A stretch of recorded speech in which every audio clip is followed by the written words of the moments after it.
আপনি আমাকে অভিগঞ্জে ঢুকতে দিবেন না? আপনি কি মনে করছেন আপনি এই বাধা দিয়ে এখানে মানে আমরা ব্যাক করবো? আর আমরাও আলাপ করবো। হ্যাঁ, আপনি অ্যালাউ করবেন না? আপনি কোন আইনে অ্যালাউ করতেছেন না? আপনি আমাকে কোন আইনে অ্যালাউ করতেছেন না? এই বিষয়টা আপনার মাথায় আছে, আপনি শুনতেছেন? লৌকুল কাজ করতে পারেন না। আমার ছাত্র দল করতেন।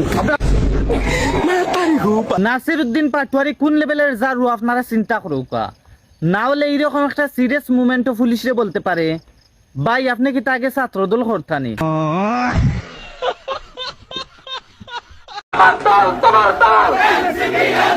আমার দল তোমার দল ছাত্র ভাইদের দলকে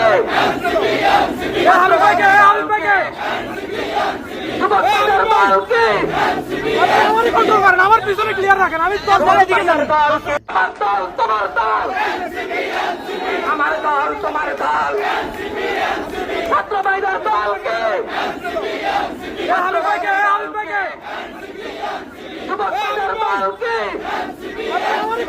আমার পিছনে ক্লিয়ার রাখেন, আমি একটা নিরীহ মানুষ যাদের নামে বিচার দিতে যাবে থানায় গিয়ে দেখে তারাই ওসির সাথে বসে টুস বিস্কুট আর দুধ চা, একদম ক্রিমওয়ালা দুধ চা বসে বসে খায়। নিরীহ নিরপরাধ মানুষগুলো তখন থানা থেকে মাথা নত করে চলে আসে, কারণ সে জানে এই থানায় তার বিচার হবে না।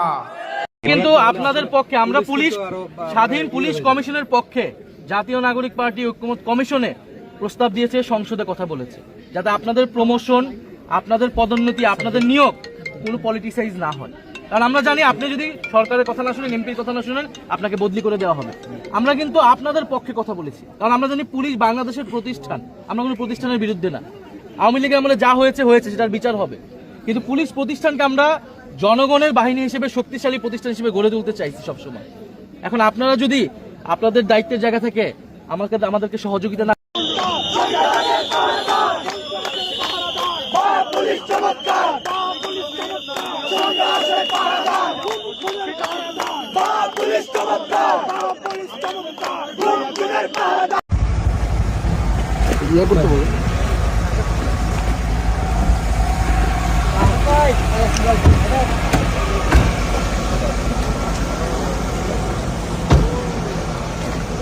ভাই কম বললাম কি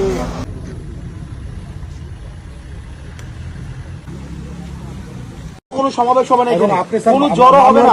আপনার অফিসে আমরা যাব, আমরা আপনার অফিসে যাব, আমার অফিসে গেলে আপনার অফিসে যাব, আপনার অফিসে বসবো, আপনার অফিসে মাননীয় চিফ হুইপ। আমি বলি স্যার, সমস্যাটা কোথায়? মামলা তো হবে স্যার থানায়। যারা হামলা করেছে তাদেরকে গ্রেফতার না করে আমরা সেখানে মামলা করতে